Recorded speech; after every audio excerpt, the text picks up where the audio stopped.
ہماری 22 کروڑ لوگوں کے اندر 20 لاکھ تقریباً 20 لاکھ ہیں جو ٹیکس دینے والے.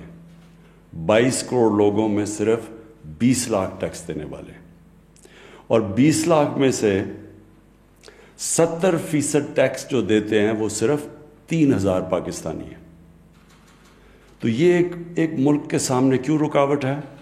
کیونکہ ہم اپنا انفراسٹرکچر نہیں بنا سکتے, ہم ہیومن ڈیولپمنٹ نہیں کر سکتے, بچوں کو تعلیم نہیں دے سکتے, ہاسپٹل بہتر نہیں کر سکتے.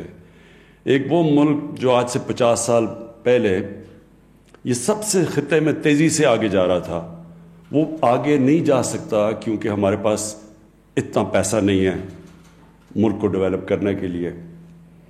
اور جو اپنے انسان ہیں ان کے اوپر وہ جو پیسہ خرچ کرنا چاہیے وہ ہم نہیں کر سکتے. تو یہ جو آپ نے آج قدم اٹھایا ہے,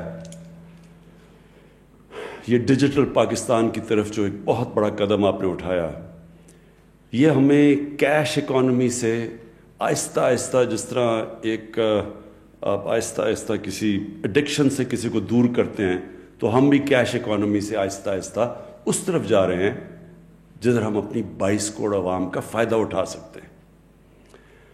جو اس کی جو دوسرا بہت بڑا پہلو وہ یہ کہ جو ہمارا نچلا طبقہ ہے, جو آپ نے ورڈ یوز کیا انکلوژن, کہ ان کو بھی ہم اپنی ترقی کے اندر شامل کریں, یہ بھی ایک بہت بڑا آپ نے قدم اٹھایا ہے اس راست پروگرام کی وجہ سے.